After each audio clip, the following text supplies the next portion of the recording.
नमस्कार बच्चों। हमारे जो अध्याय चल रहा है वो बिहारी है। बिहारी नाम का अध्याय, बिहारी अध्याय लगभग अपने उत्तरार्ध में अंतिम चरण में प्रवेश कर चुका है हमारा, यानी वो समाप्ति की ओर बढ़ रहा है। तो कहाँ तक हम पढ़ चुके हैं बच्चों? हम कल पढ़ चुके हैं को छूटो यही जाल परी कत कुरंग अकुलात, ज्यों ज्यों सूरजी भजो त्यों त्यों उर्झत जा। को छूटो यही जाल परी, यही जाल परी को छूटो, कौन छूटा है? ये जो जाल है चारों तरफ सांसारिकता का, इस जाल में फंसने के बाद आज तक कौन छूटा है? मतलब इस जाल में फंसने के बाद सांसारिकता, माया, मोह, लोभ, लालच के जाल में फंसने के बाद आज तक कोई भी नहीं छूटा है। को छूटो, कौन छूटा है आज तक? को छूटो, कौन छूटा है मतलब कोई भी नहीं छूटा। यही जाल परी, यही यानी यही जाल यानी जाल, परी यानी चारों तरफ। हे मानव, तेरे चारों तरफ जो सांसारिकता का, जो माया, मोह, लोभ, लालच का, तेरा मेरा अपना पराया का जो जाल है, इस जाल से को छूटे, कौन छूटा है? मतलब है कोई भी नहीं छूटा। कत कुरंग अकुलात, हे हरिण, तू जिस जाल में फंस गया है, इस जाल से निकलने के लिए कत अकुलात, किस लिए अकुला रहा है? क्यों अकुला रहा है? क्यों व्याकुल हो रहा है? क्योंकि इस जाल में फंसने के बाद मनुष्य सांसारिकता में और हरिण जाल में, शिकारी के द्वारा डाली हुई जाल में फंसने के बाद आज तक कौन छूटा है? न हरिण उस जाल से निकल पाया है, छूट पाया है, और न मानव सांसारिकता, माया, मोह से निकल पाया है। दोनों ही, हरिण भी और मानव भी, दोनों ही जो जो सूरजी भजो, जो जो जैसे जैसे सूरजी सुलझकर भजो भागना चाहते हैं। हरिण है जो उस जाल में से सुलझकर सांसारिक शिकारी द्वारा फैलाए गए जाल से निकलकर भागना चाहता है, त्यों त्यों उलझत जा, वैसे वैसे ही उलझता जाता है। तो मनुष्य भी जैसे जैसे सांसारिकता के जाल से निकलना चाहता है, वैसे वैसे ही उसमें ज़्यादा गहराई तक फंसता जाता है। भाव है, इस जाल में एक बार जो फंस जाता है, वो उसे सुलझाने की चेष्टा करने पर इसमें बार बार उलझता जाता है, छूटना चाहकर भी छूट नहीं पाता। अर्थात ये तो सामान्य अर्थ हो गया। अन्योक्ति अलंकार में है, कोई भक्त किसी माया मोह से ग्रस्त संसारी से कहता है, कोई भक्त माया मोह से ग्रस्त किसी संसारी से कहता है, क्या कहता है? अरे जीव, हे जीव, इस माया मोह के जाल में पड़कर आज तक कौन छुटकारा पा सका है? कोई नहीं। इसलिए व्यर्थ में क्यों व्यथित होता है, दुखी होता है? तुम इस जाल को ज्यों ज्यों सुलझाना चाहते हो, अर्थात इस माया जाल से मुक्त होना चाहते हो, क्यों तो वैसे वैसे ही इसमें ही फंस जाते हो। अर्थात सांसारिकता, माया मोह के जाल से निकलना बहुत कठिन होता है। बच्चों, इसमें विरोधाभास और अन्योक्ति अलंकार। अगला,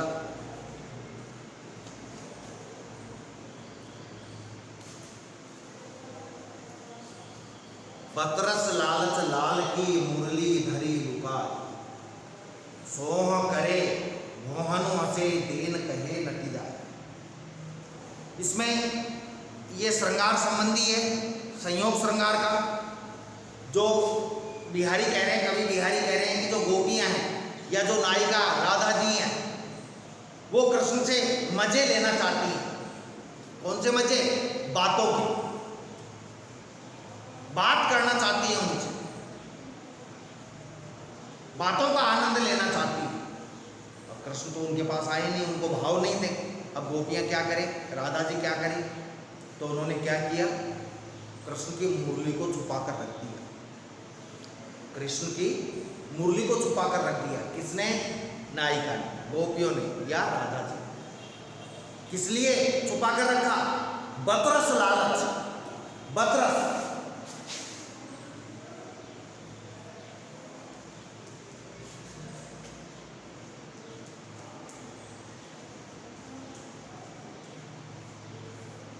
बातों का रस।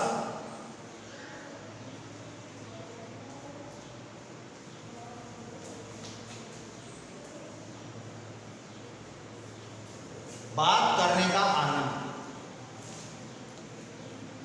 केवल बदरस लालच, बातों के रस के लालच के कारण गोपियों ने क्या किया? मुरली धरी लुका। मुरली यानी मुरली को धरी यानी धर दिया, लुका यानी लुका कर, बोलते ना राजस्थानी में लुक जा, लुकाना, छुपाना। मुरली धरी लुका है, कृष्ण की मुरली को लुका दिया, छुपा दिया। कृष्ण की मुरली को गोपियों ने क्यों छुपाया? बदरस लालच, बातों के रस के लालच के कारण। बदरस लालच, लाल की यानी नायक की, कृष्ण की। गोपियों ने, नायिका ने बदरस लालच, बातों के रस के लालच के कारण लाल की, कृष्ण की मुरली का क्या किया? मुरली धरी लुका है, मुरली को छुपा कर रख दिया। कृष्ण को पता चला यार मुरली तो गायब हो गई, मुरली तो है ही नहीं अपने पास। अब क्या करें? अब जो कोई चीज़ अपनी खो जाती है, तुम्हारी भी कोई चीज़ क्लास में खो जाए तो अड़ोस पड़ोस वालों से पूछते हो।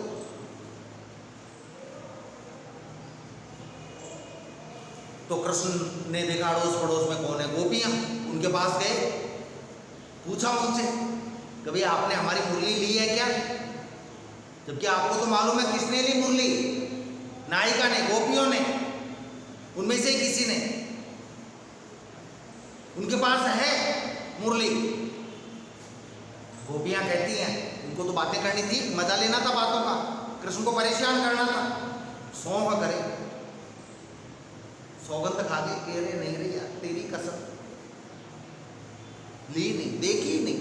सौंह करे, सौगंध खा गई, और सौगंध खाकर भवन से भौं में भोए, ये आंखों ही आंखों में हंसे।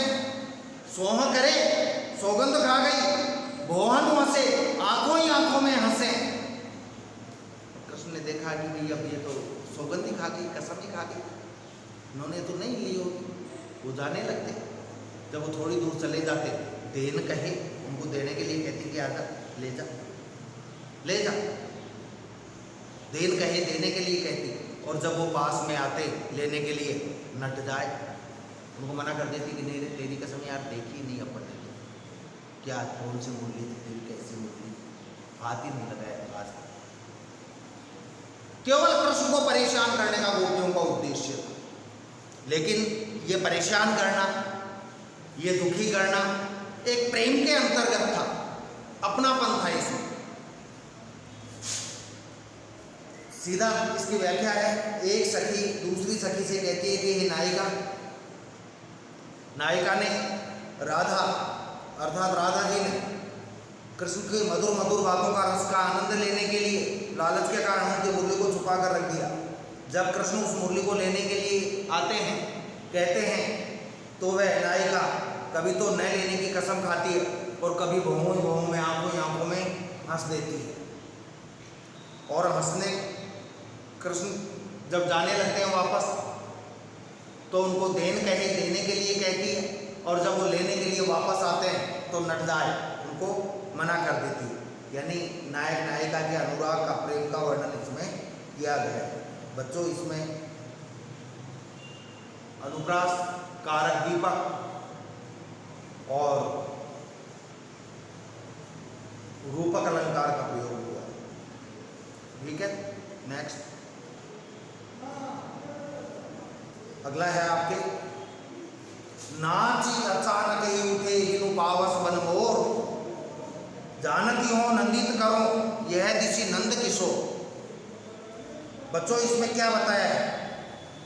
विरह वेदना से दुखी नायिका, विरह से दुखी जो नायिका है को सांत्वना देने के उद्देश्य से,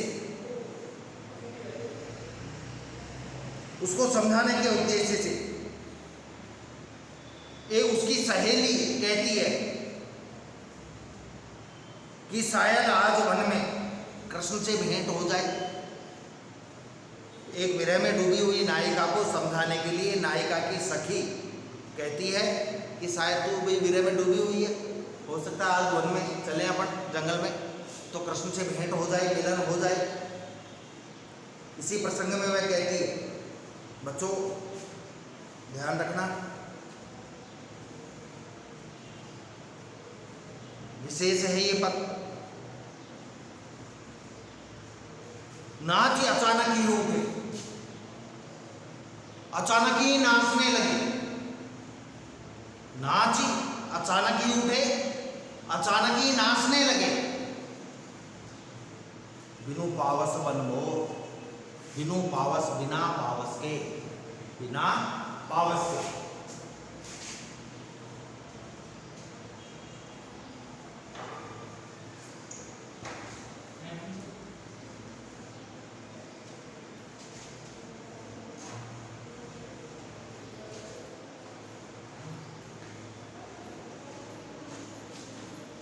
पावस वर्षा ऋतु और पायस खीर।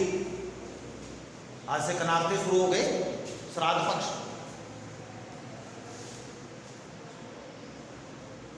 ब्राह्मणों की तो चांदी हो गई, खूब खाने पीने को मिलेगा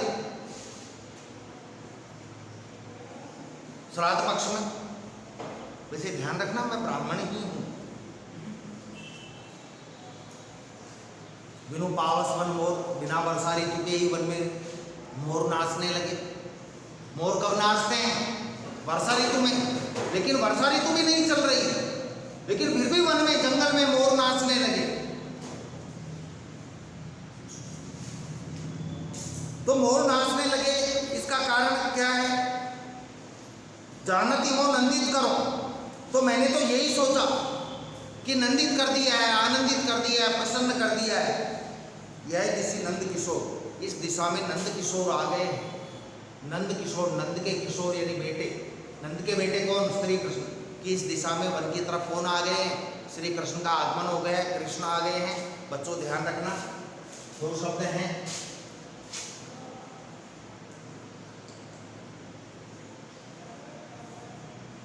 घनश्याम एक शब्द है, इसके दो अर्थ होंगे। घनश्याम का पहला अर्थ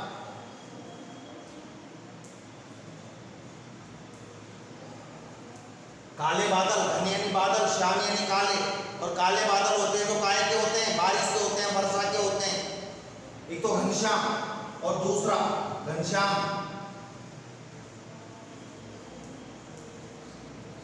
किसको कहते हैं? श्री कृष्ण को भी घनश्याम कहते हैं। मतलब ऐसा अनुमान व्यक्त किया गया है कि वन में मोर नाचने लगे। अब सबको मालूम है मोर तो वर्षा ऋतु में नाचते हैं, काले बादल छाते हैं जब नाचते हैं। अब तो नायिका की सहेली को, दूती को तो पता है कि वर्षा ऋतु है ही नहीं, फिर भी वन में मोर नाच रहे हैं, बोल रहे हैं। इसका मतलब दूसरे वाले जो घनश्याम है, श्री कृष्ण है, वो वन में जा रहे हैं। इसलिए ये सखी तू परेशान मत हो, तू भी खड़ी हो और वन में चल। वहां पर जाने से तेरा तेरे प्रियतम से मिलन हो जाए।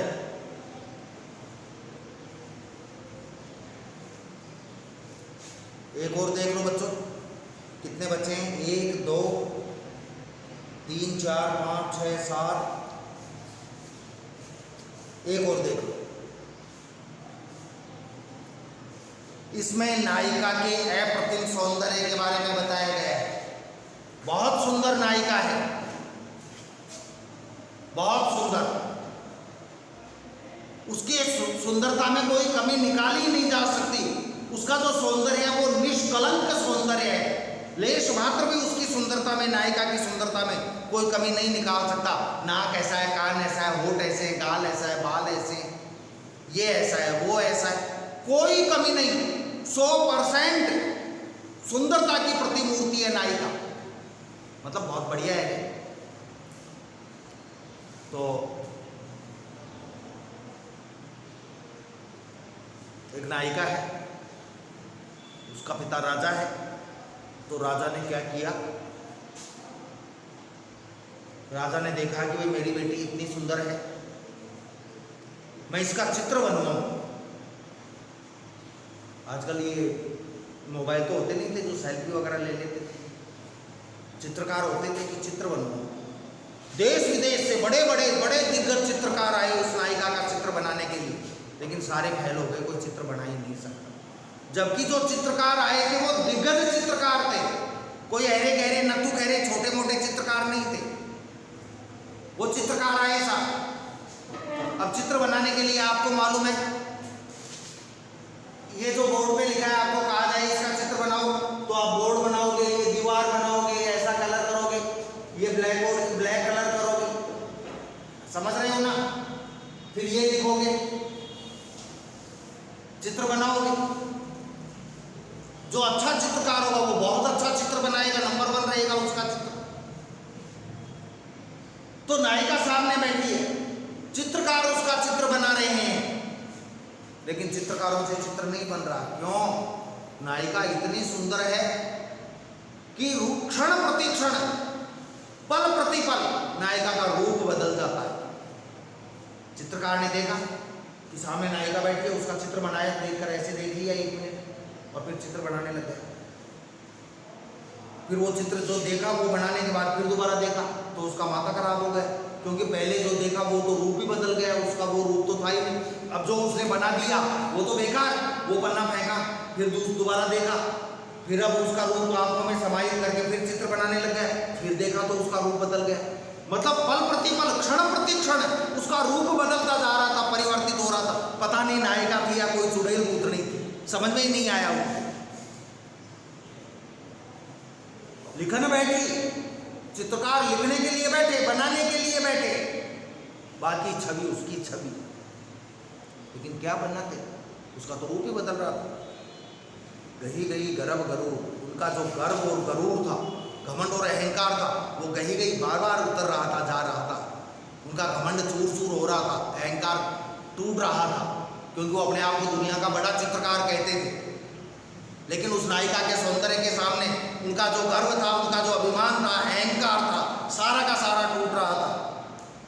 भय न कहते जगत के, भय न कहते, भय न हुए नहीं कहते, कितने जगत के, संसार के कितने चित्रकार नहीं हुए। चतुरे कूर, यानी जो चतुर चित्रकार थे उसके रूप सौंदर्य का सही अंकन नहीं कर पाए, इसलिए वो अपना मुंह बनाकर लौट आए, दुखी होकर निराश होकर लौट आए। नायिका के परिवर्तित सौंदर्य का चित्र बनाना असंभव है। भाई स्थायी सौंदर्य हो उसका तो चित्र बनाया जा सकता है, लेकिन जिसका सौंदर्य ही परिवर्तित हो रहा हो, बदल रहा हो, उसका चित्र बनाना कभी भी संभव नहीं है। और बच्चों ये भी ध्यान रखना, अतिशयोक्ति अलंकार है, बात को थोड़ा ज़्यादा ही फेंक दिया, ज़्यादा ही बढ़ा दिया। यार कोई नायिका इतनी सुंदर हो सकती है क्या कि जिसका रूप थोड़ी थोड़ी देर में ही बदले? अब ये तो बिहारी लाल जी हैं साहब, अपने आमेर के कवि हैं, इन्होंने तो नायिका का ऐसा ऐसा वर्णन कर दिया, ऐसा ऐसा वर्णन किया है नायिका का। एक नायिका इतनी सुंदर है, इतनी गोरी है, इतना साफ रंग है कि जब वो पानी पीती है तो उसके गले में से पानी अंदर जाता हुआ दिखता है क्या संभव ऐसा वर्णन? लेकिन साहब बिहारी लाल जी उन्होंने कुछ भी कर दिया श्रृंगार के अंतर्गत। फिर कभी मेरे से पूछना, बताऊंगा। बहुत तगड़ा तगड़ा वर्णन किया है। एक नायिका विरह के कारण बहुत कमजोर हो गई, बहुत कमजोर हो गई।